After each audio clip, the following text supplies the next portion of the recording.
انشاءاللہ درس شروع کرتے ہیں اور آپ میرے ساتھ ایک بار درود ابراہیمی پڑھ لیں.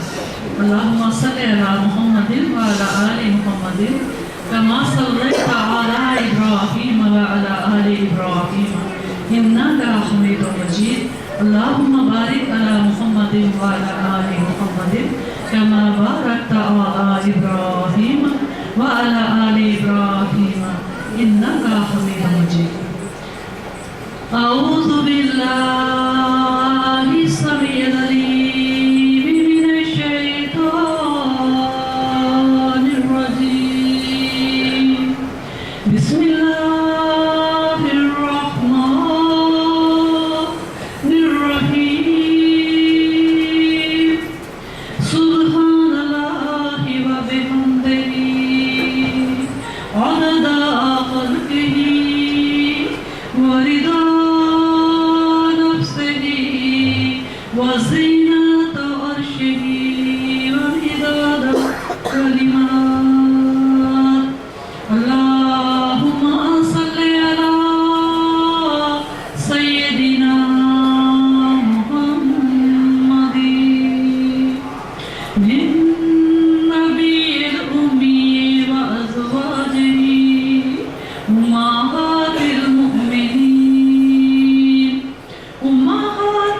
المؤمنین وذریاتہ وأہل بیتہ کما صلیت علی ابراہیم وعلی آل ابراہیم انک حمید مجید. ربی اشرح لی صدری ویسر لی امری واحلل عقدۃ من لسانی یفقہوا قولی.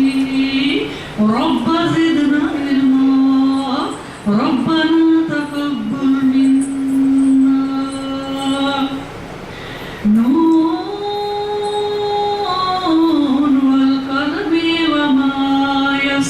وما يسطرون ما أنت بنعمة ربك بمجنون وإن لك لأجرا غير ممنون وإنك لعلى خلق عظيم. فاستبصروا ويبصرون بأيكم المفتون. إن ربك هو أعلم بمن ضل عن سبيله وهو أعلم بالمهتدين.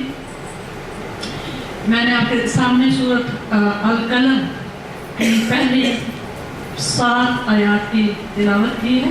انشاءاللہ آپ اس کا ترجمہ کروں گے، اس کے بعد تفسیر. آج کا جو ہمارا درس ہے وہ ہے اخلاق پر. تو انشاءاللہ ہم پڑھیں گے کہ اللہ سبحانہ تعالیٰ فرما رہے ہیں قرآن پاک میں کہ اے حبیب صلی اللہ علیہ وسلم، ہم نے آپ کو بہترین اخلاق سے نواز کر دنیا میں بھیجا ہے. اور ایک اور جگہ قرآن پاک میں اللہ سبحانہ تعالیٰ فرماتے ہیں کہ اے حبیب صلی اللہ علیہ وسلم، اگر آپ ترش خو ہوتے، اگر آپ غصے والے ہوتے، اگر آپ کا مزاج سخت ہوتا تو یہ لوگ جو آپ کے ارد گرد ہر وقت رہتے ہیں یہ دور بھاگ جاتے، آپ کو چھوڑ دیتے، آپ کے پاس قریب بھی نہ پڑھتے. تو اس سے اندازہ ہوتا ہے کہ جب اللہ رب العزت اپنے پیارے حبیب حضرت محمد مصطفیٰ صلی اللہ علیہ وسلم کو ایسے فرما رہے ہیں کہ حبیب اگر آپ ترش خو ہوتے، اگر آپ غصے والے ہوتے، آپ کا اخلاق چڑچڑا ہوتا تو کبھی کوئی آپ کے نزدیک بھی نہ پڑتا، سب دور آپ کو اکیلا چھوڑ دیتے اور دور بھاگ جاتے. تو اس سے اندازہ ہوتا ہے کہ اخلاق ہماری زندگی میں کس قدر ہماری شخصیت میں کس قدر امپورٹنٹ رول رکھتا ہے۔ خوش اخلاقی سے اللہ رب العزت خوش ہوتے ہیں، اللہ کے بندے خوش ہوتے ہیں، اور اس کے بعد سبحان اللہ حدیث پاک کا مفہوم ہے کہ آپ صلی اللہ علیہ وسلم نے فرمایا کہ قیامت کے دن میرے نزدیک سب سے زیادہ، صحابہ کرام نے پوچھا ایک دفعہ کہ یا رسول اللہ عبادات تو ہمیں پتہ ہے مگر اخلاق میں یا عادات میں کون سا ایسا کام ہے، کون سی ایسی بات ہے جس سے اللہ ہم سے خوش ہو جائے گا اور قیامت کے دن ہم سرخرو ہوں گے۔ سب سے اعمال میں جب تولے جائیں گے تو سب سے وزنی اللہ تعالیٰ کی عبادت کے علاوہ کون سا ایسا عمل ہوگا جو اس کا وزن بہت زیادہ ہوگا؟ تو آپ صلی اللہ علیہ وسلم نے فرمایا خوش اخلاقی۔ خوش اخلاقی کو سب سے زیادہ اللہ سبحانہ تعالیٰ اپنی رحمتوں سے وزن دار کریں گے جب ہمارے اعمال تولے جائیں گے۔ اور پھر آپ نے فرمایا کہ جنت میں میرے نزدیک سب سے زیادہ جو کلوز ترین میرا امتی ہوگا، سب سے قریب ترین میرا ہمسایہ ہوگا جنت میں، وہ ہوگا جس نے اخلاق کو بہترین رکھا ہوگا، جس کا اخلاق بہترین ہوگا۔ یہاں تک کہ جب جنت میں جنتی عورتیں داخل ہوں گی تو مردوں کو نہیں پوچھا جانا، عورتوں سے پوچھا جانا ہے۔ تو عورتوں سے پوچھا جائے گا کہ جس خاوند کے ساتھ تم زندگی گزار کر آ رہی ہو اور ہماری یادداشت اتنی تیز ہو رہی ہے کہ یہاں سے بھی زیادہ ہر چیز یاد ہوگی، تو اللہ رب العزت پوچھیں گے جنتی عورت سے کہ تم جنت میں داخل ہوگی اور جس کے ساتھ تم نے زندگی گزاری ہے، چونکہ وہ بھی مومن تھا، ہم نے اپنی رحمت سے اس کو بھی جنت میں داخل فرما دیا ہے، اب تم یہ بتاؤ کہ اس کے ساتھ رہنا چاہو گی یا نہیں؟ تو وہ تب چنے گی اس خاوند کو جب وہ خوش اخلاق ہوگا دنیا میں، اس نے اس کے ساتھ بہترین رویہ رکھا ہوگا اور اس نے اس کو بہت زیادہ خوش رکھا ہوگا، تو وہ اس اپنے خاوند کو، دنیا والے خاوند کو چنے گی۔ یا رب العزت میں نے اس کے ساتھ بہت اچھا وقت گزارا ہے، وہ میری بہت ہی اچھی بود و باش رکھتا تھا اور میرے ساتھ بہت بہترین اس کا اخلاق تھا، انتہائی خلق والا تھا، میں اسی کے ساتھ، کیونکہ وہ ہمیشہ کی زندگی ہوگی اور وہاں پر کوئی جبر، کوئی زبردستی نہیں ہوگی۔ تو وہ عورت تب چنے گی دنیا والے خاوند کو اگر اس نے اس کو خوش رکھا ہوگا، اس کا اخلاق بہت اچھا ہوگا۔ اور اگر ایک عورت کے دو خاوند ہوئے اور وہ یا دو سے زیادہ، بعض دفعہ فوت ہو جاتے ہیں یا بعض دفعہ ڈائیورس ہو جاتی ہے، ڈائیورس والے کو تو کیا چنے گی؟ بیوہ جیسے ہوتی جائے گی، 2 یا 3 شادیاں ہوئی تو ایک شادی ہوئی بیوہ ہوگی، پھر بیوہ ہوگی، اس طرح سے 2 4 بھی خاوند ملیں گے۔ خاص کر عرب کی عورتیں تو کرتی جاتی ہیں، اپنی پوری عمر شادیاں کرتی جاتی ہیں، مرد بھی کرتے ہیں مگر عورتیں بھی بیٹھتی نہیں، تو وہ اسے چنے گی اپنے خاوند میں سے جس نے اس کے ساتھ بہترین اخلاق رکھا ہوگا، سب سے بہترین اخلاق والے کو وہ عورت اپنے خاوند کے لیے چنے گی جنت میں۔ اور اس سے میں یہ سوچتی ہوں کہ اگر کوئی بد اخلاق انسان ہے دنیا میں اور اس نے بیوی کو خوش نہیں رکھا تو وہ ظاہر ہے، حالانکہ اللہ سبحانہ تعالیٰ یہ بھی اس کو فرما سکتے ہیں کہ دیکھو دنیا میں تو اس کا اخلاق اچھا نہیں تھا مگر آج اگر چن لوگی تو جنت کی زندگی ہے، جنت میں اسے کچھ کمانا وانا تو ہے نہیں، کوئی جھنجھلاہٹ والی بات تو ہے نہیں، سب کچھ جیسے جو خواہش کرو وہ مل جائے گا، اور اب وہ اس کا اخلاق بہترین ہو جائے گا جنت میں، تو اسی کے ساتھ تم رہ سکتی ہو، ایسا اللہ سبحانہ تعالیٰ نہیں کروانا۔ اس کا مطلب یہ ہے، میں سوچتی ہوں کہ ہماری جو شخصیت ہے اس کا کچھ نہ کچھ اثر جنت میں بھی رہے گا باقی، کیونکہ اسی لیے وہ عورت کہے گی کہ نہیں، میں نے دنیا میں جیسے تیسے کر کے وقت گزار دیا، آج اس کے ساتھ میں ہمیشہ کی زندگی کبھی بھی گزارنا پسند نہیں کروں گی۔ تو سبحان اللہ، یہ اخلاق کی ایسی چیز ہے جس کا دنیا میں بھی، اور پھر آپ صلی اللہ علیہ وسلم نے فرمایا، حدیث کا مفہوم ہے کہ اے عائشہ، بہترین اخلاق والا جو انسان ہے اس نے دنیا میں بھی کامیابی پا لی اور آخرت میں بھی اللہ سبحانہ تعالیٰ اس سے راضی ہو گئے، اللہ کے حبیب بھی اس سے راضی ہو گئے۔ تو اخلاق ایک ایسی پیاری چیز ہے، ایسی پیاری نعمت ہے کہ میں سمجھتی ہوں کہ جس کو اللہ سبحانہ تعالیٰ نے یہ دولت عطا فرمائی ہے وہ بہت امیر ہے، وہ واقعہ ہی امیر ہے، کیونکہ اس نے دنیا اور آخرت دونوں کی دولت پا لی ہے۔ خوش اخلاقی میں یہ بھی ہے کہ جیسے آپ صلی اللہ علیہ وسلم نے ایک دفعہ صدقے کی تلقین فرمائی، آپ نے فرمایا کہ صدقہ کیا کرو، تو کچھ صحابہ کرام انہوں نے عرض کیا کہ یا رسول اللہ، ہم تو بہت غریب ہیں، ہمارے پاس تو اپنے بھی کبھی کھانے کو ملتا ہے، کبھی فاقوں میں زندگی گزرتی ہے، تو ہم کیا صدقہ کریں؟ آپ صلی اللہ علیہ وسلم نے فرمایا کہ ایک مسکرا کے دوسرے بہن یا بھائی کو جب آپ دیکھتے ہیں تو مسکراہٹ جو دیتے ہیں وہ بھی صدقہ ہے، اور وہ بہترین صدقہ ہے۔ اور واقعی سبحان اللہ، جب ہم جا رہے ہوتے ہیں کوئی اجنبی ہمیں دیکھ کے ذرا سا اسمائل کر دیتا ہے، ذرا سا مسکراہٹ دیتا ہے، تو ہمیں خوشی ہوتی ہے کہ اس کو ہمارے وجود سے خوشی ہو رہی ہے، یہ نہیں انکمفرٹیبل فیل نہیں کر رہا کہ یہ پتہ نہیں کون کون سے یہاں پہ اکٹھے ہوئے پڑے ہیں کینیڈا میں۔ تو الحمدللہ اس چیز کا میسج ایک ملتا ہے ہمیں کہ یہ اس کو ہمارے وجود سے، ہمارے یہاں رہنے سے وہ خوش ہے، تو ایک اسمائل سے اتنا فرق پڑ جاتا ہے کہ ہمارا دن پورا بہت خوشی سے گزرتا ہے.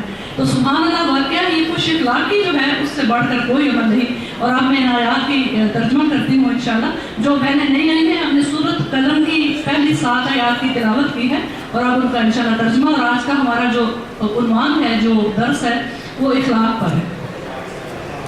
تو اللہ سبحانہ وتعالیٰ فرماتے ہیں کہ قسم ہے اے حبیب صلی اللہ علیہ وسلم قلم کی اور اس کی جو لکھتے ہیں, تو اپنے رب کے فضل سے دیوانہ نہیں ہے. بے شک تیرے لیے بے انتہا ثواب ہے اور بے شک تو بہت بڑے اخلاق پر ہے. اے حبیب, یہ لوگ جو تجھے مجنون اور دیوانہ کہہ رہے ہیں, میں قسم کھاتا ہوں کہ آپ دیوانے نہیں ہیں اور آپ اخلاق کی اعلیٰ ترین منزلوں سے نوازے گئے ہیں. تو فرماتے ہیں کہ آپ اخلاق کے اور بے شک بہت بڑے اخلاق پر ہے. بس آپ تو بھی دیکھ لے گا اور یہ بھی دیکھ لیں گے کہ تم میں سے کون مجنون ہے, یعنی کون دیوانہ ہے, کون ہے جسے جنون ہو گیا ہے. بے شک تیرا رب اپنی راہ سے بہنے والوں کو خوب جانتا ہے اور وہ راہ یافتہ لوگوں کو بھی بخوبی جانتا ہے. تو یہ تو تھا ان آیات کا ترجمہ انشاءاللہ, اور اب اس کی تفسیر کرتے ہیں.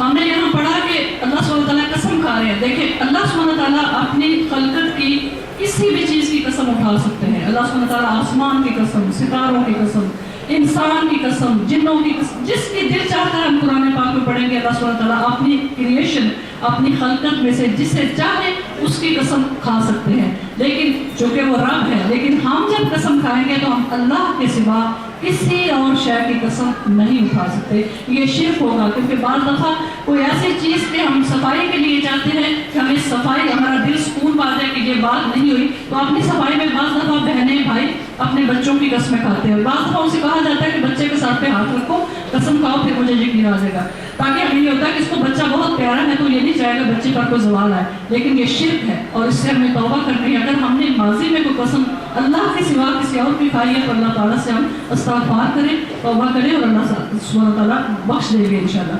تو اللہ پاک جس کی چاہے قسم کھا سکتے ہیں.